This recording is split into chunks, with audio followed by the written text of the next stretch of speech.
Hey, what's up, everybody? It's BDF44 coming at you with another video. So, as I said, I wanted to make a second video on the preseason stuff. I had to walk away, grab something, and come back, so I had to turn off the video. But, yeah, a couple of further, some more thoughts, I guess you could say, further takeaways. First of all, strange enough, the Utah Jazz and the San Antonio Spurs played a game last night, or this morning, I don't know when they played, and there are no highlights. Like, you know, the people who upload highlights for the game? None. No one did any highlights for this game. So I didn't get a chance to see what Josh Primo did. I know he scored 17 points, and I hear that the Spurs faithful were chanting his name. So I'm very curious to see what he did, but can't. So I have no idea what happened there. But all in all, I understand the Spurs beat up on the Jazz. Preseason game, not too much to look into, but Josh Primo had a very good start to his NBA career, and he's one of the forgotten guys in this draft, someone that they took. Everybody knows, it's one of those situations with Josh Primo where everybody knows he's going to be really, really good, but he's young. So they Kobe'd him, they Devin Booker'd him. It's that kind of thing. The NBA teams haven't learned that just because a guy's really, really young, if you know he's a lot better than the field, then you should probably draft him like you would the rest of the field. But they haven't figured this out yet, so we continue to see players drop just because they're young. Well, San Antonio picked him up, and 17 points out the gate. So the young fella has a lot of pop. I did a San Antonio video. I did some homework on him. This is going to be somebody who's very, very, very, very good for the Spurs. So they got another one, and look out. That's all I can say because I didn't see any highlights. So there's that. But yeah, Minnesota, Josh Okogie. If he's going to hit his threes, they're going to make the playoffs. That's all I got to say.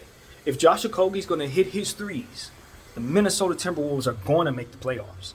They are more than good enough to make the playoffs this year. I just want people to know that. More than good enough. And they have been good enough for a while. When you have Karl Anthony Towns, you should be good enough. But D'Angelo Russell, the health of him has been a little up in the air. They just got Anthony Edwards. It's just year 2 for him. He looked great in the preseason, as expected. He's gotten a little taller. And he's continuing to show that he's not just an offensive player. He had an excellent weak side help block. That's going to be on highlight reels everywhere. And, you know, you have to understand that this is a situation with Anthony Edwards where you're going to have to adjust your thinking about the Minnesota Timberwolves because of his presence. There ain't going to be too many more losing seasons with him on the roster. I'm telling you, he's different. And I'm not saying that he's Michael Jordan or anything like that, but that's what he reminds me of in terms of his mannerisms, in terms of how he walks, in terms of how he looks. And he's athletic, and he can shoot, and he can play D, and he's going to be as good as people think he's going to be. That's what I'm here to say. I don't think there's going to be any surprises when Anthony Edwards is making all-star teams every year because that's just what it is. And winning's going to follow. So I know this is Karl Towns' team. I think it will remain Karl Towns' team. He's probably Anthony Edwards is a number 3 on that team behind him and D'Angelo Russell. But that's not going to stay that way. This is going to be Anthony Edwards' team. And I'm letting you all know that in 2021. By 2024, Anthony Edwards should be the face of the Minnesota Timberwolves. Whether Karl's there or not. I'm just letting you know that now.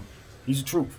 And they got a lot of talent. It's not just him down there. They got a lot of guys that have upside. And I think, A-Rod coming in as their owner, things ain't going to be the same. Things are not going to be the same. We understand A-Rod, even though he comes from a different sport, is a great, not a good, a great. And one thing that translates across sports is the understanding of attention to detail, the understanding of how to put people in place to help athletes succeed. A-Rod's going to do that. He's going to know how to do that. He's going to know what the athletes need. He's going to know who to listen to.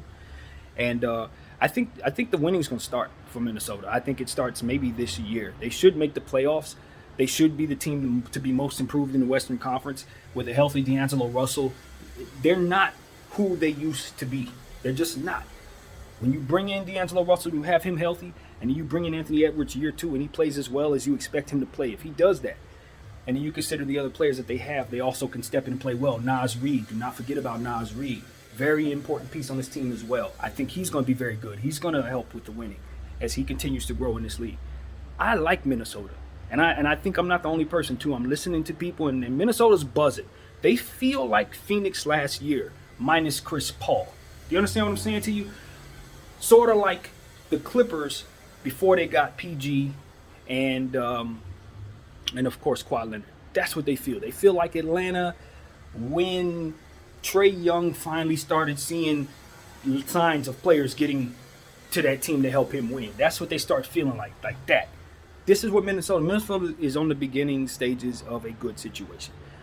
This could be the beginning of a playoff tenure, and I hope I'm right for them because they deserve it. They've been watching a lot of teams do well around them and have just had some bad luck. So I think good luck is on the way, and if they're healthy, they got the pieces that can be a team, a real one. So I'm excited about them for sure. Who else, man? There's a lot of good stuff out there.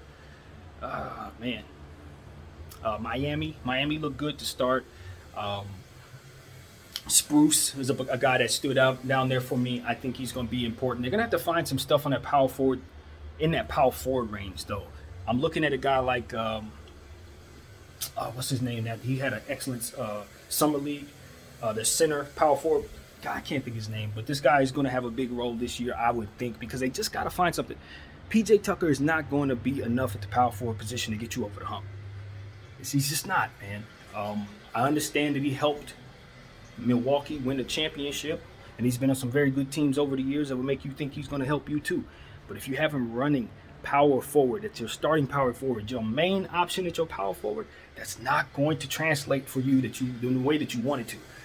I understand that they got Bam. Bam is amazing.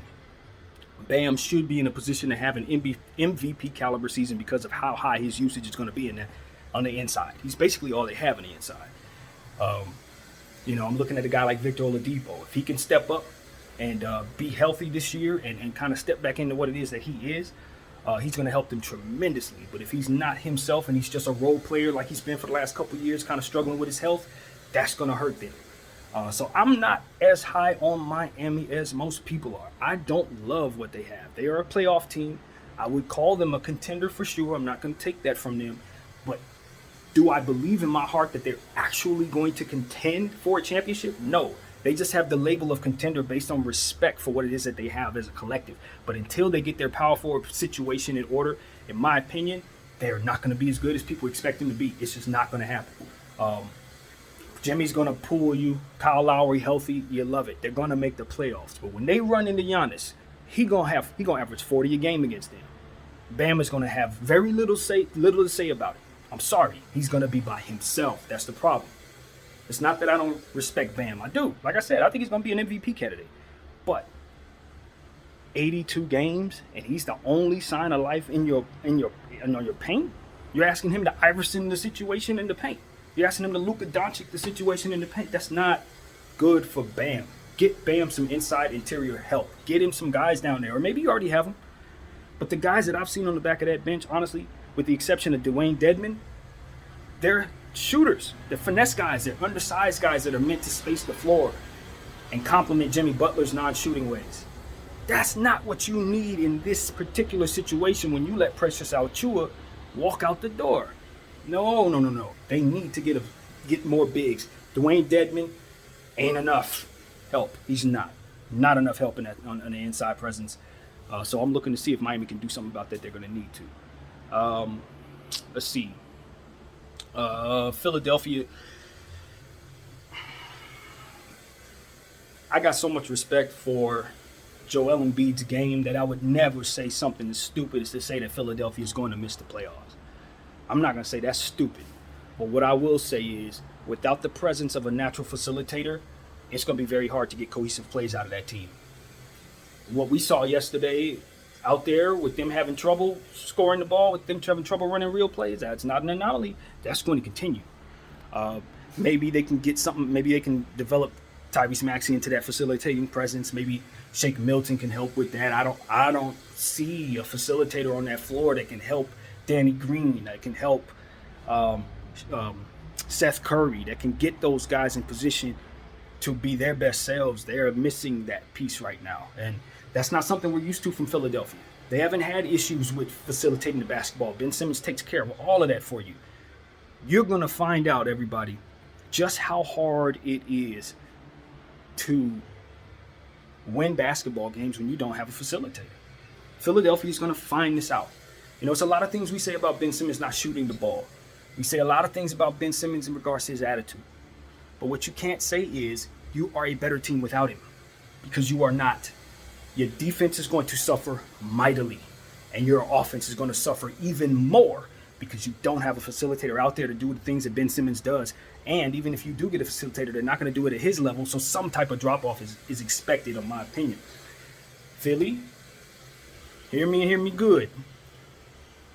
I'm not going to say you're not going to make the playoffs, but my gut's telling me you may actually miss the playoffs. Joel Embiid has to stay healthy, damn near has to be MVP. I'm not a Drummond fan anymore. I'm sorry. I know what Drummond can do from a statistical standpoint, but he has some very, very glaring issues that hurt you bad. He turns the ball over far too much. You saw some of that at the end of the game yesterday in his preseason. That's not an anomaly. He's going to do it a lot. He misses shots even though he recovers those rebounds. He misses a lot of points in the paint. It's kind of ridiculous. And ultimately, he plays under the rim a lot. You had Dwight Howard last year. You're going to find out what we found out. That Drummond is not a replacement for Dwight Howard. That he's not. So if Joel Embiid doesn't have a healthy season, I'm telling you, Philly is in a world of trouble. A lot more trouble than they see right now. They need to make a trade for Ben Simmons right now so that they can get some talent in there, particularly some type of facilitator that can do the things that Ben Simmons did. That's why I'm saying I'm not just screaming John Wall because I think he's the best value out there. I'm saying it because he literally brings them what they need. I haven't just been screaming that for no reason, y'all. There's multiple reasons why they need to go after John Wall, and this is one of them. Because he will provide that facilitating presence. He will provide someone who plays defense. He will provide a star player who's looking to win now. Any other trade that they make, including for C.J. McCollum, does not do that. They're not going to have the facilitating presence they need. They're not going to have the defensive presence that they need. And as a result, they're going to fall off the map in an ever-increasing in talent Eastern Conference. You hold my word to that. This team is in trouble. A lot of it. And I said a couple days ago, Joel Embiid needs to request a trade. And I'm ahead of this. I'm very much ahead of this, but he needs to do this. He needs to get the hell out of there because that's a ship that's sinking fast. Now, the hope is the great GM. They have a great GM. The problem is, how much power does he have right now?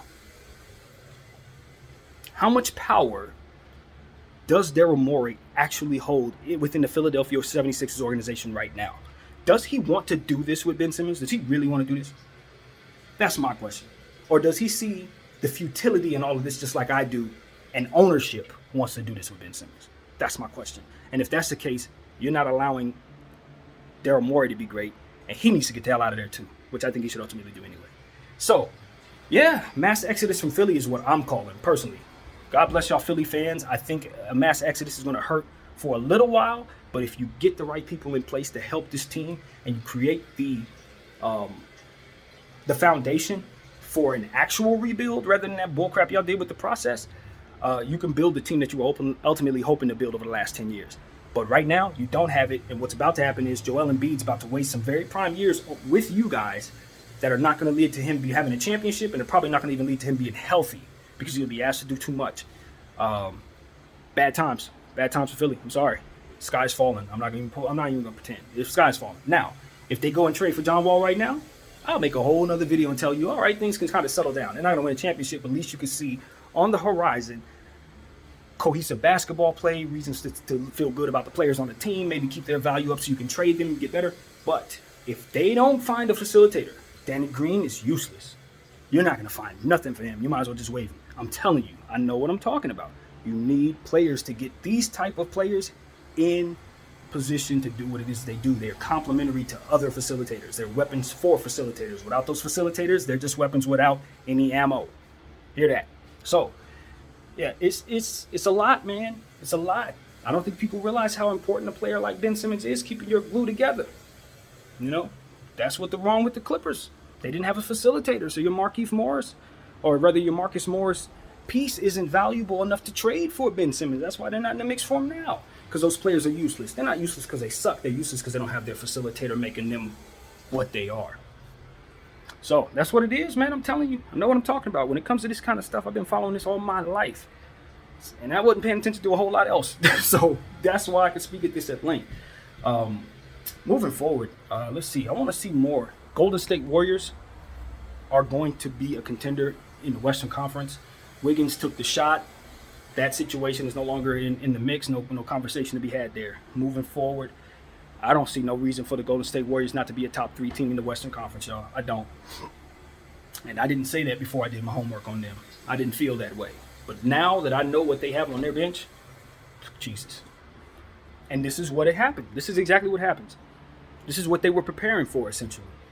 When you have Steph Curry go down, Klay Thompson go down, KD go, what that gives you, because you know that Steph and Klay will eventually be coming back, what that gives you is a good 2-year window to draft players, get picks, be bad for a little while, find players somewhere, develop players, and put those players in positions to be the players that complements Klay and Steph when they get back. That's exactly what the Golden State Warriors have done. They ran that play to perfection, in my opinion, and they have exactly what they need to make that trio of Klay, Steph, and Dre contend once again. They got enough. Toscano Anderson, Jonathan Kuminga, Moody, Wiseman, that collective of players, Wiggins, of course, God, I can't forget my homie, the one who shot 30, had a 30-point game yesterday. He's Jordan Poole, excellent piece. Those guys weren't this 2 years ago. But because they had that 2-year window without those guys have all developed into players that can hold their own. And they moved around and made pieces like put Pascal into something. They turned him into something. They did it right, man. Golden State's going to be in the mix. And the Lakers bet not get hurt. A team like Utah better stay healthy, because Golden State is a lot better than they've been over the last 2 years. Klay is going to be back at some point. Wiggins did take the shot and is shooting well, and I think he's going to have another good year in this system. Steph Curry's healthy. He looks great. Looks like he put on some lower body weight. Looks like he's much stronger in his base. Look out. I'm telling y'all, Golden State is back. I don't think people really see it. I do. They're back. Deal with them. I know I'm going to have to as a Laker fan. All right, so what else? Let's keep it going, man. What else did I see, man? I saw so many highlights yesterday. Portland. I'll say in this video what I said in my Portland video and the conclusion I've come to. I just think that Dame is doing Portland a solid right now. I think he knows they're in a temporarily terrible situation. It's probably going to take them about 3 or 4 years to get out of it, and he's just kind of helping them weather the storm. That's what he's doing, low key. He's not talking about it. Nobody's talking about it. But the reality is, the Portland Trailblazers are not necessarily in a position to give him what he needs. And it's not their fault. It's because their books are just scrambled up over bad decisions made in previous eras, and it's all caught up to them right now. They just have to pay for it right now. He knows that. He understands that. So he's staying put, keeping them stable as an organization while they go through this process. That is what is secretly taking place right now. I figured it out on my own, and I applaud all parties involved, because I saw how Portland handled Carmelo Anthony. It wasn't nothing but grace and good energy in that. I see how they've handled their situation. I see how they paid CJ McCollum in the midst of their situation. They've just been doing a lot of stuff that ultimately makes you root for Portland when you understand the situation at the end. They're doing the right thing. So I'm looking forward to them coming out of this, getting their picks, and I'll be rooting for Portland when they get out of this, because I know what they're going through. And I think all of those who are wondering why Dame hasn't left, don't look for him to leave. Because he's already committed to this. Just ain't talking about it. So yeah, kudos to everybody in Portland, and I hope you guys win the championship because of this someday. I hope you do.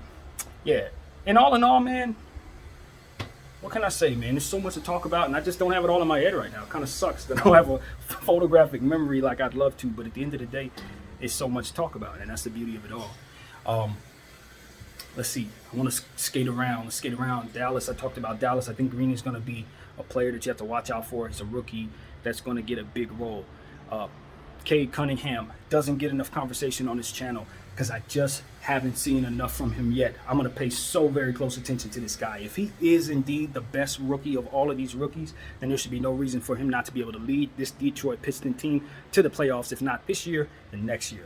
Of course, I'll give all rookies a pass in their first year. But if he's as good as everybody say he is, should be no reason for this Pistons team with shooters, stretch fives all over the place, players that just give you all kinds of space and balance, defensive players that are going to help you, rebounders, all kinds of stuff that the Pistons ultimately have. They should be good enough to be knocking on the door of a playoff seed. they should be the 11th team. If they ain't going to be in the play-in tournament, they should be the 11th team. I'm looking for the Pistons to make a huge jump this year. Killian Hayes, paying very close attention to him. He's going to be a very important player for them if he can stay healthy and continue to ascend.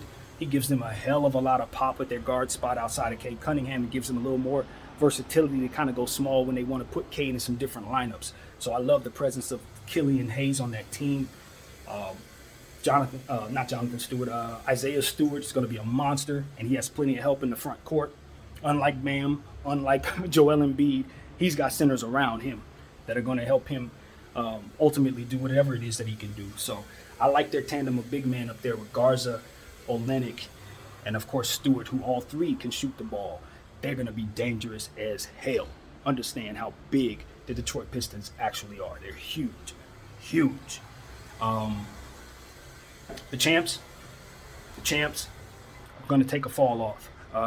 Milwaukee's going to be very good this year. I still think they're going to be a top 3 team in the Eastern Conference, but the pecking order is set, and they're second. They're behind the Nets. I don't like it. Nobody should like it, but I think even Giannis understands this to a degree. If the Nets are healthy, they're the cream of the crop, and he has to prove he can beat them even though he's won the championship. It just is what it is. That's KD over there, man. It's KD and Harden. And Harden got something to prove, man. You don't have a ring yet. Nobody's fault.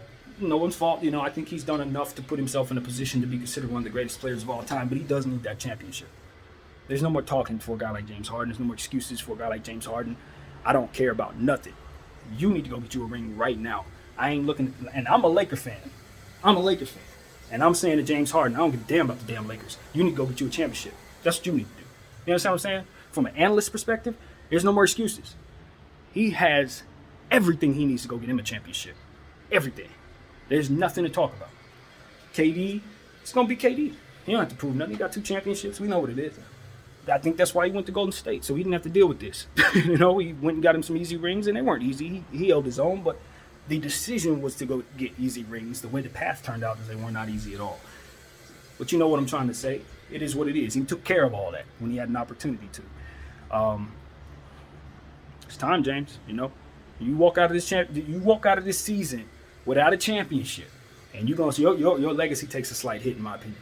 Slight, because I don't think he's ever been in a situation this catered to him leading the pack from a facilitating perspective. He'll have more control over this team in terms of being a leader. You know what I mean? Obviously, KD is going to be the alpha and the number one. But the facilitator, the guy with the ball in his hands on this team, is James. You got to go lead them to a championship, bro. That's it. I'm looking at you. I'm looking at KD. Go get it. Kyrie may be there, may not be. No excuses. Go get it. That's it. That's all. And as a Laker fan, of course, we're going to stop you. But if I'm on your side, I'm not having it. So that's how I'm thinking. Yeah. So yeah, it's a lot of good stuff out there, man. Utah Jazz, I like them. Their system works. Yesterday was an anomaly. They did get beat by the Spurs. I didn't see the highlights on that. Wasn't able to, obviously. Not worried about it. They'll be fine. And look, preseason doesn't tell us anything at all, you guys. The Lakers got blown out by the Nets. You think that's a prelude to the finals? Of course not. What you had there is just the very first game. Teams are running stuff, trying to see what they have. You're going to see an entirely different set of players play in the next preseason game. That's another thing fans have to adjust their mind to. You wonder why your favorite player from the last game who scored 30 ain't going to play in the next game. It ain't because he's falling off in any way. It's just because in preseason, they take a whole new look, a different set of players. You might see a guy that you're never going to see running for 30 minutes out there just so they can get some run out of him, so they can see him in a specific situation. So as a fan, it took me a long time to really understand that preseason is not something to be rooting for or against. It's just an assessment tool for fans and coaches and players to just understand what it is that they have, so that when they do start strategizing for particular teams, they'll know who to put on the floor in what situations. That's all this is about. Don't worry about wins and losses. They tell us nothing. I would love for AD to just not play anymore preseason games. I'm not going to lie to y'all. As a Laker fan, look, I don't need to see Bron, Brody, or AD in the preseason. And personally, I don't care to see Dwight out there either. When you got players that are that important and they've already done it to that degree, Nah. Now, do they need to get some run together? Of course. They should probably play the second to last preseason game, the game before that, the third to last preseason game. They should play those 2 games. But, like, just running out there tonight or whenever they play again, nah. Nope. Not me. I don't want to see that. If they do run, first quarter. That's it. Sit them down. That's not just for my team. That's any team with vets and important pieces. You just don't want to risk them getting hurt in any way, shape, or form, or putting yourself in a position for them to twist an ankle, all that stuff. You don't want that. Nah. Porzingis, I don't want to see him in the preseason. I understand the importance of him getting his reps, but guys that are really injury prone, man, guys who have a lot of importance and injury issues, not me. You might see them twice in the preseason. That's about it. I take my chances. We got a whole 82 games to do the same thing. At least those matter. I don't want guys running out there when they don't matter. That's just my opinion. I like what I saw from my Lakers. Since we want to talk about the Lakers, Trevelyan Queen, that's a player I think they should take a look at. I love his length. I love his shooting ability. His rebounding prowess popped off the screen for me. He's definitely somebody I think can help us at the 3 spot. So I'd give him a real opportunity. I would. Love Hillbilly Kobe. Love him. I think he showed us some heady stuff.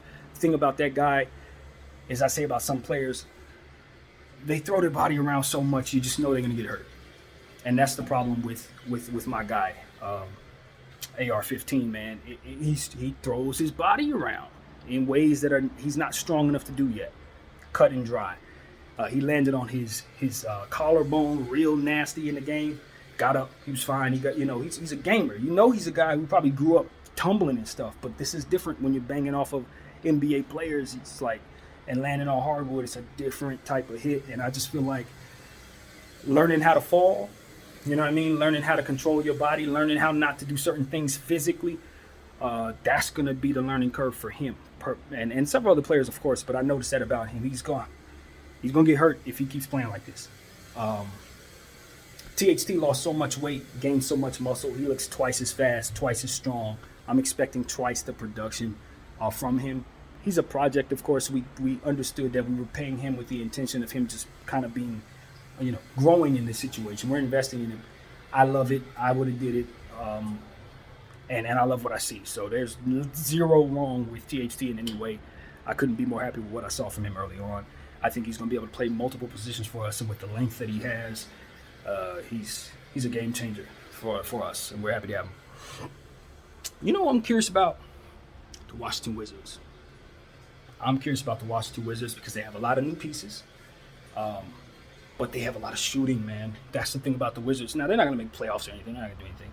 But what I want to see is, do they have the makings of doing kind of what the Golden State Warriors did in finding players out of nowhere, like I just said about Jordan Poole's players like that? Can they turn Corey Kispert into that lightning shooter? You know what I mean? Can he develop into what he's drafted to be? Can Kyle Kuzma, in spreading his wings, look the part? Or is he going to continue to struggle? I honestly don't know, bro. I'm not gonna lie to y'all. My faith in Kuzma is on pause. It's not that I don't believe him, because I've seen enough to know that the makings of a gifted scorer is obviously there. And he's shown me enough in playmaking and rebounding and effort defensively to tell me that he's going to be able to stay on the floor. My thing with Kuzma is basketball your first love, bro? Low key. And maybe it was. When he was drafted, they said that his work ethic in the gym and all of that when he was at Utah was second to none. That's why he was so good, because he worked harder than everybody else. But when he got to the Lakers, it seemed like once he started getting paid, he started falling in love with fashion. He started falling in love with being a model. And that ain't nothing to laugh at, in my opinion. If you really love it, you go after it. That's a real profession. And you have your startup money at this point. You've already been paid in the NBA. Finish this contract, retire, and go on and do it if that's what you really want to do. I support that in real life. But I think it kind of hurts you when you have your mindset on other things, whatever they may be, and you're struggling in basketball. And it's kind of like, well, I don't know. Do I want to work on basketball? I mean, I'm struggling in basketball, and I love what I'm doing over there. I just get the feeling that might be a little bit of what Kuzma's going through. I think a lot of players go through that, and some of them come back around on basketball after a while or whatever. But I just feel like Kuzma's interest may be elsewhere right now. I think he really, really, really loves something else. Maybe fashion, maybe I'm reading into something else. But I just feel like his passions may be elsewhere, and he just ain't quite came around to understanding that yet. That's my opinion.